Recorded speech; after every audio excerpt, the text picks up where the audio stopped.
Oh, yeah! It's time for another episode of the Comic Book Kaiju, the show where we love comics, and you should too. I am one half of your hosting duo for today. My name is Trent Justin Vactor, and I'm here with, like I said, the mouth of the South, Mr. Chris Eaton. Chris Eaton, how you doing? Jimmy Hart may have something to say about that. Hey, y'all, how's it going? Yeah. This episode is going to be all Sandman all the time. We're going to be talking about, first of all, for our book of the month, the selection by Mr. Eaton is Sandman Volume 1, Preludes Nocturnes. And then we're also going to be tying in the Netflix show as well in there, The Sandman. So we're going to be spoiling it. Spoilers are abound in this episode. If you do not want to get spoiled, Yes. for both the book and the TV show, pause it, come back after you've read it or watched the show, and then enjoy it. So let's get right into it. So let's ask Mr. Eaton, first off, why did you choose this as the book of the month? Well, and you've known me for a while, so you know this. Sandman is, I don't know if you knew the severity of it, but like, Sandman's probably my favorite comic ever written. Ooh. As a whole. Gaiman's definitely my favorite writer. And so when it came to me to pick a book of the month, I had to jump at the chance to look at the first volume of Sandman, which is probably my favorite volume of Sandman. I'm not saying that it like you get declining returns in the series, because you don't. But this was such. I mean, this came out in 19. Correct me if I'm wrong here in the post, but 88. And I believe, like, at that time, it was so far ahead of its time. And honestly, there's ways in which it's still ahead of its time. Oh, yeah.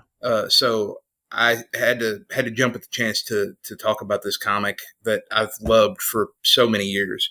Nice. And you were correct. November 29th, 1988 was the very first issue.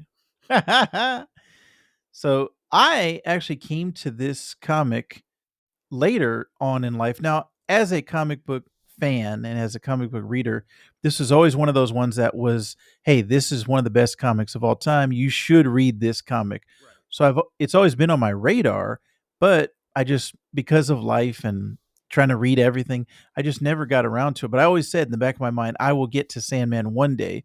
Right. When the Netflix show finally came out after years of development, hell, being in movie form and then in TV form, when the TV show actually finally came out, I said, okay, I'm going to read it now. I'm going to take the time, read the comic. And I did. And I had this podcast as well. So I wanted to talk about it. And I was not disappointed, Mr. Chris Eaton. I think it lives up to the hype. Everything that has been praised upon it and Neil Gaiman's reputation in general has been built off of Sandman. And I don't think I've read anything I have not liked from Neil Gaiman. And the Sandman, it just proves to me that the story is timeless. It, like I said, it lives up to the hype, and everything that people have said about it was true. Now, for me, I think the thing that dates it a little bit is especially the coloring. And this was before digital coloring. Right.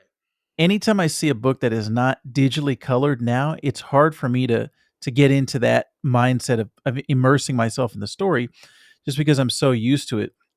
But I can see it as what it is, as for the time period of when it came out. And this one, now, correct me if I'm wrong, the artist changed throughout the run of Sandman, right? A few times. Yeah, it did. And also with subsequent editions of the trades that have come out and your absolutes and your so forth and so on, they've actually recolored it. Oh, nice. Okay. So the most recent version that you can pick up at the store, comic shop or your local bookstore, is going to be that recolored edition. Okay, beautiful. And I think, like I said, everything for the actual story of Sandman lives up to the hype for me. I just found it fascinating. And I am one of those guys that the very big Grant Morrison fan, very big, any type of storyteller that treats the medium of storytelling as sacred. I think I really appreciate your Alan Moore. Yes. Yeah. And specifically with Grant Morrison, the ideas of the literal stories being, um, I'm trying to figure out the words of how to say it, but as far as for superheroes, let's take superheroes for example, them being the modern day myth and gods of our time, and the fact that the popularity of something like Superman is so great, it fuels the idea of Superman and makes him more real Yeah. than even you or I, because Superman was around before we existed. Superman will be around after we After we're exist, after long we gone. leave. Yeah. So I love that idea Me too. of the power of storytelling and the power of myth. And Sandman is right up in there. Not to make this a Grant Morrison podcast, but he if you look into his philosophy about the superheroes and things like you're saying, if you look at the Greek gods, the Norse mythology, all the world religions, they are we have as much actual verifiable proof that those are quote unquote real Mhm. than we do that Batman, Superman. That these aren't tales from other Yeah, times and places either. right. And of course, no disrespect to anybody's faith, but uh, I find that very interesting. And then Gaiman has a very good quote that I heard him say one time in some talk he was giving. He said, "Something need not be literal for it to be true." Ooh. And I think there's a lot in Gaiman's writing, especially in Sandman, that is true. Mm. Um, and it's even more spelled out in the show. But Sandman is a story about someone learning how to change and failing and succeeding and failing, and so it's about life. It really is. Now it's through a fantastical lens, of course, but it's that same struggle that we all have. It's just that an anthropomorphized idea of a of a concept is going through it. Right. And that to me is what's fascinating is the anthropomorphizing of the concept, the making the concepts literal and humanizing them. And the main character of the story is Dream, also Yes. known as Morpheus, other names. He's one of the seven endless who are destiny, death, desire, despair, delirium, formerly delight, and destruction. And all these personifications, we don't see them all in this first volume, No. but I love that, just that concept. And it plays kind of fast and loose with the DC universe. The show not so as much, but the comic, especially when this came out in '88, it was very much of that time of who was in the Justice League and who Sure. was running around with Batman at that time. I like immersing myself in that world of that period, that time period of late '80s DC Comics, Hmm. and this would go on to be placed in the Vertigo imprint, Right. and that was a huge thing for a long time. Vertigo was the not independent, but more. If the cover said Vertigo, you knew the book was going to be good. Yes, 100%. Almost like an HBO of Yeah. television, like, Right. it's okay, With we comics. know HBO makes this, we know it's gonna be good. We know Vertigo, if the comic was placed under the Vertigo imprint, it's probably for adults, it's probably some great storytelling, some great art, and now they have the DC Black Label imprint, which they, It's the basically reprints, Vertigo. yeah, the reprints now have been, put under that Black Label, but, yeah, I that was another thing, knowing about its history and saying, "Oh, okay, this was kind of the start of Vertigo, and then it was the flagship of Vertigo for a long time." That made me wanna read it, and I even before I read it said, "Oh, yeah, I know this is good. It's a Vertigo book." So, all of those things, for me, just kind of added up to, "Oh, Sandman is great." Right. I'd heard of Sandman here and there when I was younger. Uh, in the '90s and stuff like that.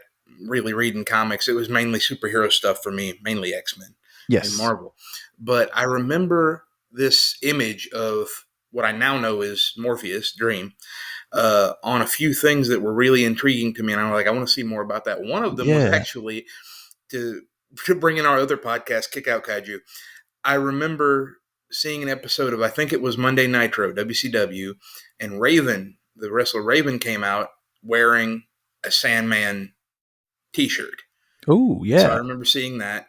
I remember seeing I think it was a full page ad in maybe Wizard magazine that was very Hmm. interesting to me. Just the visual look of it. Yes, yes. And I remember, I think, and I could be misremembering this. Somebody correct me if you hear this and I'm wrong. In either like Darlene or David's room in Roseanne, I think there was a Sandman poster on the wall, and I remember seeing that in maybe a few episodes. So uh, this image just kept recurring to me throughout the years, and there's a line in Preludes and Nocturnes where John Constantine says, "You ever felt like something was trying to tell you somebody?" And I think this it's a case of that for sure. Hmm. Yeah, and I think the way that the story is told, in particular, Gaiman just has this expert grasp of the medium, and he was so young at the time. I wanna say he was, like, in his early 20s when he wrote Something Sandman, like that, yeah. and I've listened to a bunch of interviews with him, and as well now this is also something that Mr. Eaton has some experience with, the audiobook for the Sandman. Fantastic. Neil Gaiman narrates it, and it's got James McAvoy, like, the cast is amazing It is. in that audiobook. So, not only would I think I would recommend the comic, we'll talk about the show a little bit in a second, but also the audiobook. All of these forms of Sandman, that's rare because a lot of times when a story gets translated to a different medium, not it's not as great. I think this one, all of these different mediums, they have different advantages and disadvantages, Yep. but the story is still intact. Yeah. The performances by everyone, all of the artists and creators behind it, And all step up to the plate. that's how you know a story is basically death proof. Um, if they release Sandman for a calculator somehow, graphing calculator, go and whatever it is you do to graphing calculators, go and calculate it because it's going to be fantastic. That's how you know the story is top quality, no matter what genre you put it in, no matter or not genre, no matter what format you put it in, Right. you're going to get a compelling story. Now there might be little differences, and we'll talk about that, but it's going to be a fantastic story, no matter where you Yeah. go. Right. That's a tribute to Gaiman for sure. Oh, yeah, 100%. And I talked about the artist changing a little bit. That I think if there was one thing that if I had a dream, I no pun intended, if I had my dream scenario for Sandman, it would all be one artistic take as far as The whole way the through. pencils. Yeah. Just a more consistent look because sometimes it can be jarring when you change from artist to artist, and Mm-hmm. not to say that one was bad or one was like, you know, um, Yeah. not great, but it kind of I get used to one artist or I get used to one art style, and then, "Oh, wait, now there's a different artist," and it kind of changes the feel of the book.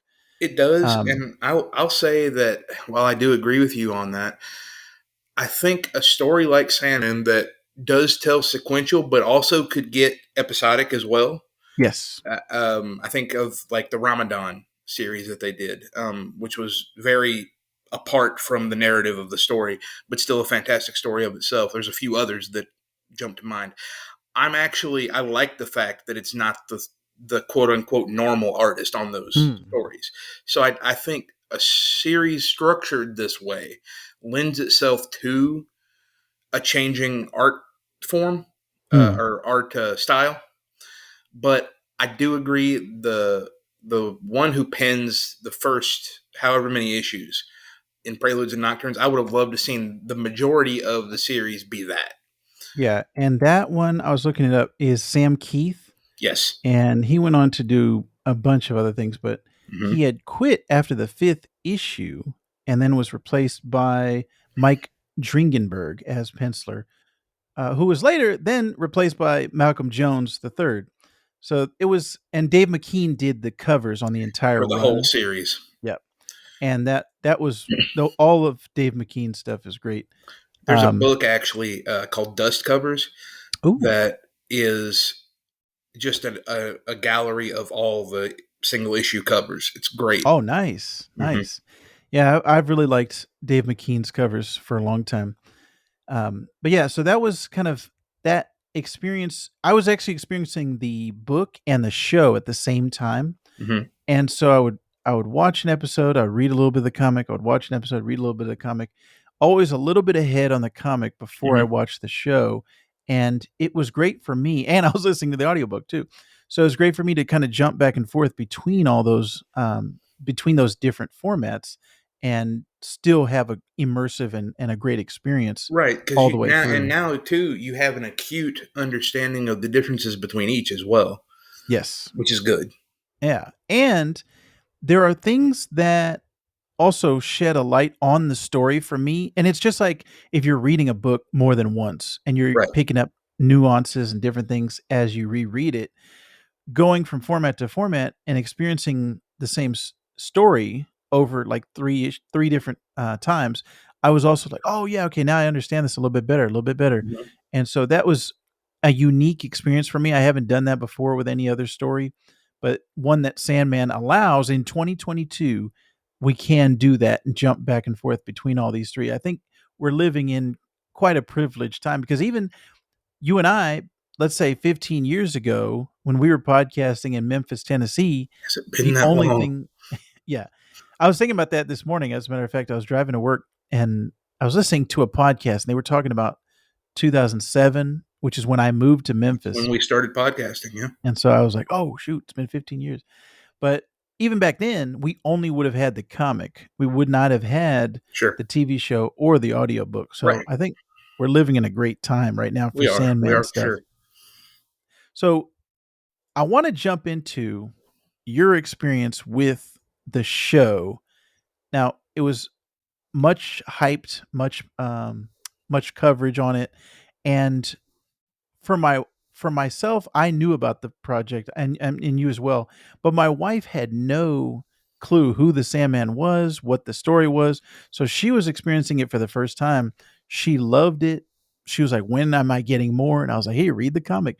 And so for you, being a big fan of the comic first, how did you experience the show? What was your take on it? Well, I was really excited. First of all, I don't remember what day it came out, but if it was on a weekday, um, actually, do you have the date? Let me check. Television in August 5th of 2022. August 5th of 2022. Okay, so I believe I had been at home sick from work for a few days, and it just so happened to drop at that time. And that was And a I, Friday.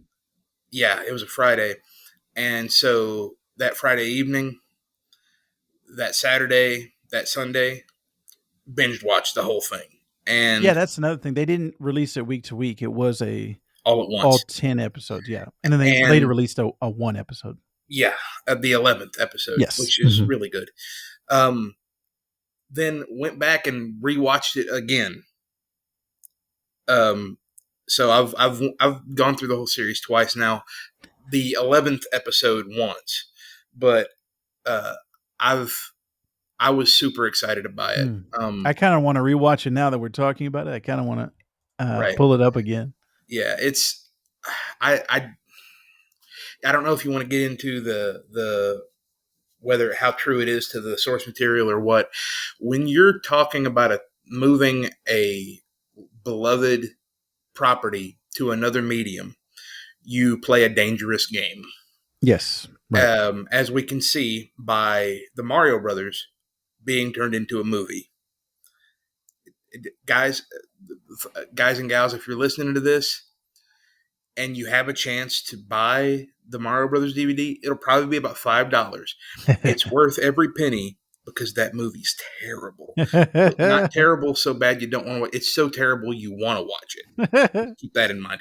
Anyway, um, so my point is, it can go real bad real quick. I was cautiously optimistic for the show because I knew Gaiman was very directly involved. And if you have the guy who wrote the thing as basically the president of the Don't Mess It Up committee, you're probably going to be okay. Little did I know it was a lot more than okay for me. I loved it. I loved every second of it. I would second that. This is probably one of my favorite shows of 2022. And just from top to bottom, the performances, the casting was great. The story obviously is great. As we're talking about, if it works in three different mediums, that story is powerful. This first volume. Now, they did have to make a few changes. Like I said, the DC Universe ties were kind of toned down to the point where I want to say the only tie in it was Constantine, Right. who they gender swapped. Mhm. But other than that, I don't think there was anything else directly tying to the DC Universe. Yeah, I don't think there was. And honestly, you really start to see what's the fat and what's the meat of the story because we cut the DC universe away from this story, like you said, except for Joanna Constantine, and it was just as good, if not in some ways better. Right. We'll talk about some of the changes now. I do feel like though, if we're going to talk about the show, we have to talk about the ridiculous backlash um, that happened when the casting got announced. Um, I think I heard a little bit about the this. casting of Death, and Oh, right, right, right. I forget the name of the actress, but she's fantastic as Death. Um, but whenever she was announced, there was an uprising among I don't know, like, less intelligent folks angry about. And for those of you who haven't read the comic yet, I mean, go read it, as you can tell what we've just said. But um, Death is sort of this goth girl who's very sort of polite and upbeat and has a liquid paper white face. And the woman who plays Death in the series um, is a black actress, and she's fantastic in the role. And her name is Vactor. Help me out. Kirby Howell Baptiste. Kirby Howell Baptiste, and she's fantastic in this role. As a matter of fact, I don't think you could have gotten anybody better to play Death, but for some reason there was backlash, as there was for the actor who played Desire as well. Mm. And we're Fellow seeing nerds, that. this is why we can't have nice things. We got to stop getting mad when people get cast that don't look like the people who originally were. Like, we're talking about anthropomorphic ideas here. Okay, we're not Right, talking about humans. Let's just get past that right. and enjoy this for the awesomeness that it is. And it's crazy because we're seeing this quite a bit in 2022. Right now, the Lord of the Rings show is going on, Rings of Power, Yeah, and there's a ton of people talking about, oh wait, there's colored people in Middle Earth, and it's like, what? We saw that in the Obi-Wan Kenobi show. Now this was a new character, but who she was was, also fantastic. The best yes, part of that show. she was African American, and they were Yes, like, "Oh, this is not my Star Wars." And it was like, "What? What does that have to do with anything?" And there's green aliens walking around. There's blue aliens. Why do you care if there's a black right. person? Very strange. But yeah, And we're Neil seeing it Gaiman in was a everything. Neil Gaiman came out on Twitter a few times and said, "Look, if you can't stand the fact that Death isn't played by a Caucasian actress or that Desire is played by a trans actor, it's not for you. Don't read the book. Don't watch the show. Go away." Yeah, And I think I echo that yeah, as well. But let's get on to the good stuff now. I just felt like that warranted mentioning because it is part of the story of this show. Um, yes, so let's get into it. Let's get into the good stuff here. yeah. So this was, as we said, 10 issues. Now it kind of goes through volumes 1 and 2, right? As far as the story, Yeah, the from the series comics. does. Yeah, and I'll speak on volume 2 when we get there. But yeah, I'll talk about that when we get to that point. I Okay, don't want to because spoil it. I stopped at volume 1, but I've seen all of the show. So I was hooked from the first episode all the way through. Now I didn't binge it like you, but I was watching them every night basically. I was watching them night to night. The show is volume 1 and volume 2, yes. Okay. Um I thought besides the cutting the DC universe out, I thought this was like one of the best adaptations I've ever seen of novel or page to screen.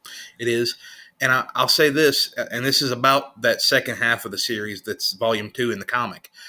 That's the gutsiest adaptation I've ever seen, because to directly um, adapt that storyline, which I'll be honest, when I read it in the comic the first time, very hard to understand. Mm. Uh, I think the show does a fantastic job of helping you understand the through lines, helping you get your brain around this concept of a, spoilers, y'all, serial killer convention. Like, which is just a freaking, like, I don't understand why or how your brain makes that up. Right. Neil Gaiman's a very interesting person. Um, but it is an extremely faithful adaptation. And I think that's the gutsiest thing I've ever seen a show that's from another property do, is adapt a storyline that is disparate the right word? That's that kind of hard to grasp, and they do it somehow. They do it Yeah. perfectly. Yeah. I you know, the only point of the show that I was not in love with was the halfway point. Episode 5, the 24/7 episode, and that's one of my favorite issues of the comic. I agree. And I don't know exactly why. When I watched it, I felt unsettled and I felt like something was wrong here, like something is That's off. that's the goal, I think. Honestly, I And think it is. in the comic, I love that, but Mm-hmm. in the show, I can't put my finger on it. Maybe I have to watch it a couple more times. I think what But it that was is, the low point for me. yeah, I actually agree, and I was excited for that episode because 24, which I think is the title of the single issue, is the most terrifying comic book story in a single issue I've ever read. It Mm, is legitimately terrifying. And there's ways in which the TV adaptation is toned down a little bit. And yeah, there's ways that it's ratcheted up. It just depends. Now, it doesn't quite lean as heavily into the supernatural right, influence as right, 24 the comic does.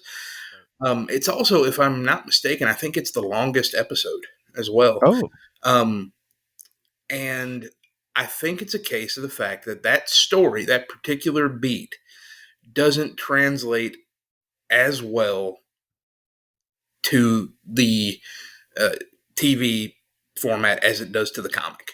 And it's just ah, something about reading the comic, the panels, and the progress through the story, you controlling the progress versus the progress being what it is in the show. mm, I don't know, but I agree that was the low point. But for me, the low point of the series is followed by the high point of the series. yes, the Because see, sound of her because the wings. sound of her wings is probably my second favorite single issue comic of all time, and it Nice. was my favorite episode of this show. Nice, yeah, and that was the end of the book. The end of volume 1 The end of is The volume Sound of one Her Wings. is correct. One of the best introductions of a character of all time, Absolutely. and it just goes to show that when I made a reel about, actually both Morpheus and Death, Hmm. they got a ton of views and people wanting to know who these characters are, and I think just returning fans of both of these characters because Death has been one that I've been heard talked about, for years, Hmm. and I was like, "Oh, okay, that's from Sandman," but I hadn't read it yet, and it just the popularity of that character has transcended. So I knew that the show was gonna in that episode when she appeared, I told my wife, I was like, "Get ready, this is the death episode." Hmm. But yeah, just a perfect translation, and we've talked about it before. I think with animated movies, comic books turned into animated movies, Hmm. and they're adapting a storyline, and if it's just gonna be the exact same, as the comic, a lot of times my personal experience is, well, I'll just go read the comic rather than the animated. If they're gonna change Sure. something and make it different, now sometimes that goes the opposite direction with the Batman, Like the Killing uh Joke. yeah, Killing Joke, where I it had was such high hopes for that film. the change that they made. I was like, "Oh, good, they're changing it It from the was comics. just I wanna see gross. something new." And what they ended up changing it to, yeah, I was not a fan of. So you can go that direction, Yeah. but I like to have things that make it unique to that medium and to that format, not Mhm. that format, I should say. And so I'm watching an animated movie, I'm watching a live action adaptation, and it's something that I couldn't get necessarily from a comic. And so I thought with this show, the way that they did the adaptation and the actors' performances and what they brought to it, it made it something different for me. And it was like, oh, yes, this is not necessarily, I'm Mhm. just reading word for word, or I'm just copying from the comic. This is something new. And I think even the casting helps with that as well, that she didn't look exactly like the comic book, Mhm. as far as just visually helping me get into the mindset of, oh, yeah, this is Yeah. not the same. Well, and I'll tell you, one of the changes that I love in that episode is the baby scene. Now, Oh, yes. Right. this hits different for me, I'm sure, than it does for those of you who have children out there. You yourself, I'm sure. Yes. Um, I like that we don't hear, because in the comic we hear the baby side of the conversation. Right. We don't in the show, and I think that's actually better. Hmm. I think that's a better move. There's a couple other changes that I think are better than the source material as well. Uh, Right. They don't have that stand-up comedian that is in the comic. mhm. Or do they? Now I'm No, I second don't guessing believe they myself. do. I don't remember Okay. it. Yeah, so I'm I'm kinda with you as well, that I was expecting to hear the baby side and um, not getting that was like, "Oh, okay, yeah, this is different. This is something that." And the old man, the way that they changed, um, get the way that he's placed in the room, the way that, Mhm. like, he's interacting, so yeah, Right. they did enough specifically to make it something different and make it work, I think, for television Mhm. as well versus the comic book. And, this comic was written, as we said, in the '80s, the late '80s. We're now fast forwarding almost 40 years later, It's insane, but and yes. yeah, that's something that it's like, okay, we're in a different time now. Mhm. The way that we react to things is different, the way that we experience things are different, and our life experiences as well coming into it. Mhm. We've now gone through COVID, that's although it's still going on, Right. that's something different that was not around in the '80s. So, yeah, we take all these life experiences and spit it out and interpret different art, differently. So, Differently. Yeah. yeah. Well, and that's true. The representation of things are going to change over time. Just look back at superheroes. Batman looks different Right, now than he did in 30 something when he came out. right, right, Um, every hero does. And so I don't know why we expect, like you were talking about the whole not my Star Wars thing, or the right, backlash. I right, don't know why we expect our our characters in film and TV to never change, right, but yet we know that the appearance uh, of these costumed heroes has changed over time and will continue to change. right. Right? That's that's a great point that I think even in our lives, we expect things to stay in amber and stay the same. Mm-hmm. And I can tell you from experience that the only constant is change in this Mm, world. absolutely. So, there's nothing in my life now that is exactly like it was, let's say 10 years ago, 20 years ago, 30 years ago. Like, even if you just do it by decade, there's so many things that have changed. And then you want to factor into the technology of the world and the things that we've seen in our lifetimes. It's just there's so many things that you you think that will always be the same way, and Mhm. even stuff, it feels like it's changing faster now. There's stuff like with social media that wasn't around when we were podcasting necessarily. I mean, Not as Twitter was much, around, no. yeah, Facebook and MySpace, but definitely not the way it is today. And the way my son is going to be raised, I think about this stuff all the time, is not the way I was raised and not the way that my dad was raised. And Right. there's pros and cons of that. It's not necessarily a good thing or a bad thing. It's just a thing. That's what it is right now. And so, like you said, it's crazy that people expect things to be the exact same and never change, especially in television and movies, film. When we're talking about fictional characters, Yeah, you that's know, just it's just crazy to me, especially because, and I was thinking about that Lord of the Rings show. Which, have you had a chance to check that out at all? I watched a couple episodes. I'll turn this into a Tolkien podcast. So we'll save that. We need to save that because I do have thoughts on that, but I don't want to hijack my Sandman podcast with Okay. this. So, Okay, we'll put a pin in that and come yeah, back to it. But yeah, I think just taking all of this art as it is, taking the performances and the story, the source material for mhm, what it is, and not trying to put your necessarily prejudice or bias on it is the way to go, the way to experience this. And sure, from, like you said, from start to finish, it just makes you want every episode. At the end of it, you're like, oh, what's going to happen next? What's going to happen next? yeah, And it's just a testament to Neil Gaiman. And I was looking, actually, looking up the runtimes. The first episode is actually tied. They're both 54 minutes with 24/7. okay, And then episode 11 is kind of a mishmash. It's two stories. So it that is one is 64 minutes. That one's a little okay, bit longer. okay. But yeah, it's man, I can't say enough for the way that the story is told throughout the first season. I'm really hoping. I haven't heard anything. I don't know if you've heard anything about a I season haven't. two I'm really hoping to get it renewed as well. after what happened with Paper Girls. I'm Yeah, I'm hoping that this one bucks that trend. Hopefully, somebody at Netflix saw that. I don't know what the numbers are. They don't. Netflix doesn't release their viewership or whatever it right. is, but hopefully enough people have watched it to the point where they will greenlight it for another season. Real quick, I wanted to talk about two of the main differences between the show and the comic that I loved in the show. And I didn't necessarily think they were, well, one I did think was better, and one I thought was just equivalent. Um, Joanna Constantine Mhm. was fantastic.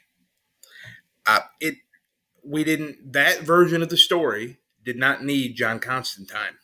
Mhm. I'm not Right. saying I'm not trying to trash that character. I love Constantine, but um, for the way she worked in the story, it was fantastic. So if anybody had misgivings about that, you don't need to. It was great.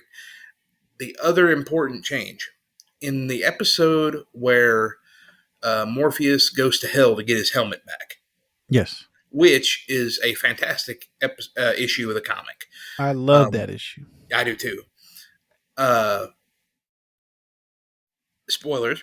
What happens is he has to challenge this demon that stole it to a game, and it's sort of this. I think it's loosely based on some sort of Irish folklore Oh, game that nice. happened. I Nice. might be wrong about that, but they say, I am this, and then they turn into that, and then the other person replies with something that'll beat that. It's kind of like, you know, rock paper scissors, but with reality manipulation. I like the decision that the show does to have Morpheus going up against Lucifer rather than going up against Charinzen. It Which is raises the kinda like, stakes. right, because he's like a lower level demon Exactly. versus, you know, the Yeah. head honcho. And yeah, the head honcho, and it raises the stakes. Makes their it makes it seem like Dream is really in danger, Mhm. and it makes sense then that Lucifer would want to destroy Morpheus as Lucifer says at the end of that episode and in the issue of the comic. Um, if you notice, and I don't. uh, listeners, I don't know how up you are on the story of the biblical Lucifer, which is that's taking from, but the last time Dream directly addresses Lucifer, Dream calls Lucifer Proud One, Ooh. which is reminding Lucifer of the last time he lost and why he lost. Now, unless you had a background in theology, I don't know that you'd pick up on that, but I do, and it was awesome, and I actually laughed out loud. But that makes Lucifer wanting to destroy Morpheus make sense, Mm, and so I right. really enjoyed that. I don't know, what were some of your changes that you liked in it, Vactor? You know, I was trying to find the episode, the one where the guy is given basically immortality, Oh, and Hobgaddling. yeah, Yep. that the changes that were made in kind of modernizing that storyline, I really liked. And that was where Death was walking with Morpheus and showing him humanity. It was kind of like the B plot of Sound of Her Wings, wasn't it? Or like right I at the end of that, it think segued right into Hobgaddling. I think so. Yes, it was. Okay. Yeah. So definitely Sound of Her Wings is my favorite episode because that storyline, and I liked how they showed they put the date on Yeah. screen. I don't think they Hmm. do that in the comic. I don't believe they do. That made it clearer for me rather than just going off of the hair and the clothing. I Hmm. think that's how the comic does it, where you're supposed to understand, oh yeah, time has passed. Hmm. I like having the time on the screen The actual and visual cue. Yeah. right. And the ending of the bar and the modern time period that they put in rather than in the comic, we only had the '80s up to that point. There was no modern, so or not modern, but there was no 2000s and beyond. So the modern take on it I liked, and then just that I just love that story in general of Morpheus is his friend at the end. Like, if you're coming back here, it's because you're my friend. Like, I love that. What he learned from that. Like you said, he's learning to be a Right. human, like learning to And be you also see that Morpheus is a hypocrite because he just got finished dogging Satan out for being proud. right, And then right. he gets ticked off when Hobb says, "You're coming here because you want you're my friend." And of Yes, course Dream gets affronted, right? He gets right. aggravated about it. So that's pride right there.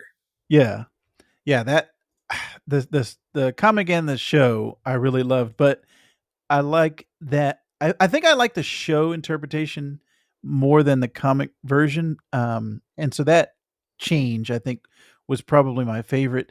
The Corinthian, I think in the Nightmare show, fuel. yeah, um, it was interesting the way that they placed him in the show. From he was almost there from the beginning. I want to say Mhm. like the first or second episode, Right. and he has that through line.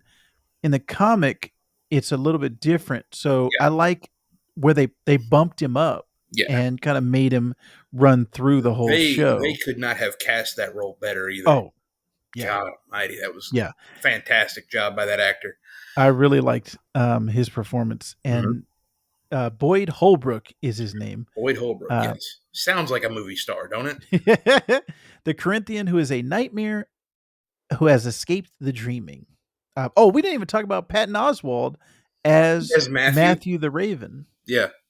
Who which that was kind of a change from the comic a little bit. that's The actually a connection placement. with the DC universe too, because Oh, Matthew the Raven was Matthew Cable. Matthew Cable was a character that died in Alan Moore's Swamp Thing run, oh, and dang. Dream permitted him to stay in the Dreaming and become his Raven. Nice. Okay, cool. Yeah. I need to read some more of there's a ton of Sandman spin-offs and things of that nature, so I need to up my Sandman knowledge. But yeah, that's cool. That's the Alan Moore Swamp Thing connection is fantastic there.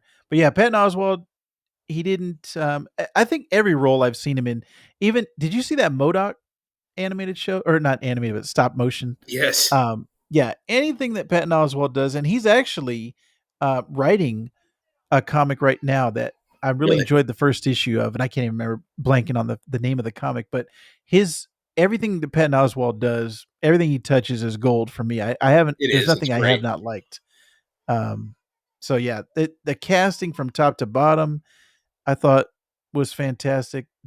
And the way that they teased at the end, um, Desire, and it Yeah, feels like that's if there is a season 2, Desire is gonna be the big boss, like the right. The big bad evil guy. yes. And Well, does that in the comic, does that I don't not don't spoil too far ahead, but does it play into that? the relationship you see in the show between Dream and Desire pretty much continues that way. Oh, okay. Gotcha. Um, yeah, Which and that idea shout out to that of actor, by the way. oh, yeah. Fantastic job with that role.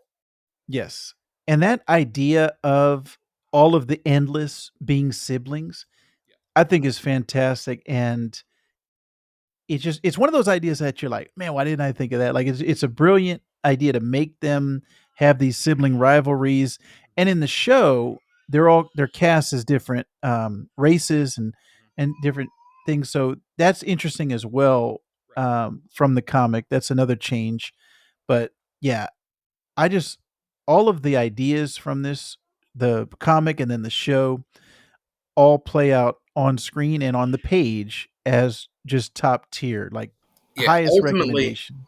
Ultimately, I'd have to say, and I've watched a lot of adaptations of a lot of stuff.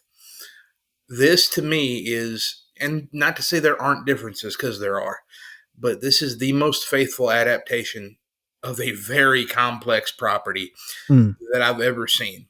It's, I mean, if you've seen this show, you've seen Sandman. Read the Yeah. comic, you've read Sandman. I mean, it's true to the source material for sure. Yes. So I think you will enjoy Sandman if listener or reader, or I'm sorry, listener or viewer.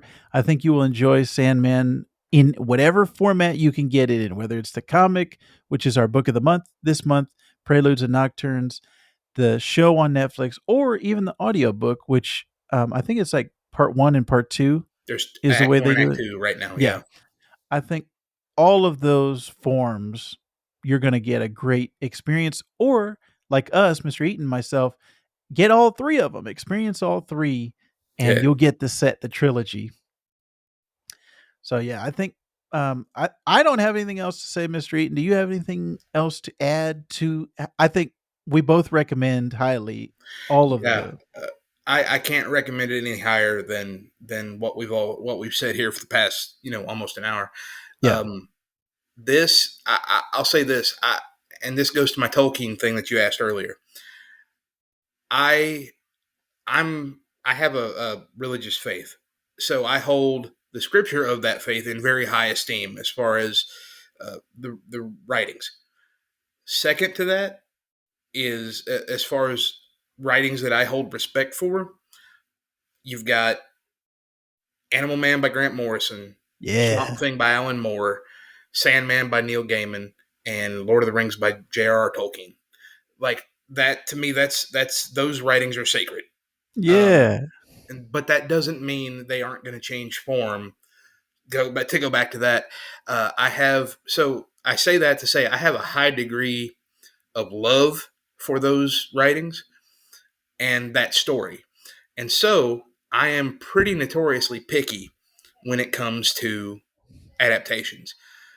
I couldn't find enough wrong with this to, not that I didn't try, to justify even complaining a little bit about it. Hmm. No matter whether it's like Vactor just said, if it's the comic, cool. If that's not your thing, audiobook, cool. If that's not your thing, show, cool. You're gonna get the story, and if you really just sit and think about it, it might good fiction reflects us back to ourselves in a funhouse mirror. You Yeah. might learn something about life. I did for sure reading this story. Yeah, So that's yeah, 100%, I think the takeaway, and it's fantastic when fiction and storytelling is able to do that, like a Grant Morrison, like an Alan Moore. These are the guys that raise the medium of storytelling Hmm. and give us a reflection, give us a creative output of this is, what what we can aspire to be, and also kind of show us things about ourselves that we didn't think about. So I highly recommend Sandman Volume 1, Preludes and Nocturnes, and I'm very glad Mr. Chris Eaton picked it for the book of the month this month. Unfortunately, Mr. Seabury could not join us this month, but we hope to have him back next month, and it will be Seabury's pick for book of the month. We haven't picked that yet, but stay tuned to the Comic Book Kaiju because we will let you know as soon as we have that.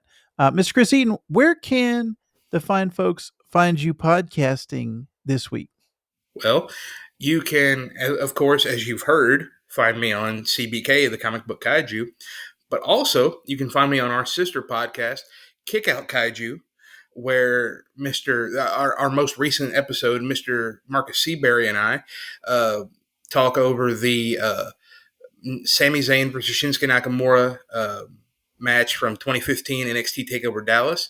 Uh, if you like wrestling, come hang out with us and watch a match. Yes, and also you can catch me on Twitter at Chris Eaton. You can catch me on TikTok at CBK_Eaton. And if I'm not mistaken, Vactor, don't we now have a comic book kaiju? I mean, a comic book kaiju TikTok. TikTok and a Kickout Kaiju TikTok as well that launched today. Yes, that is correct. So you can find right now the Kickout Kaiju has 2 new figure alerts on it, and I am trying to post daily for Comic Book Kaiju whenever I see comic book news, and that's a lot of movie and television news as well as comic book news. But that's what I've been trying to post over there, character bios, different things like that. Also, the TikTok, Instagram Reels, and YouTube Shorts are all places where I'm posting. So CBK Pod is where most of those can be found, or on YouTube, it's just Vactor, which is my last name. And I want to let everybody know that Chris Eaton loves comics, and you should too. Geeks out.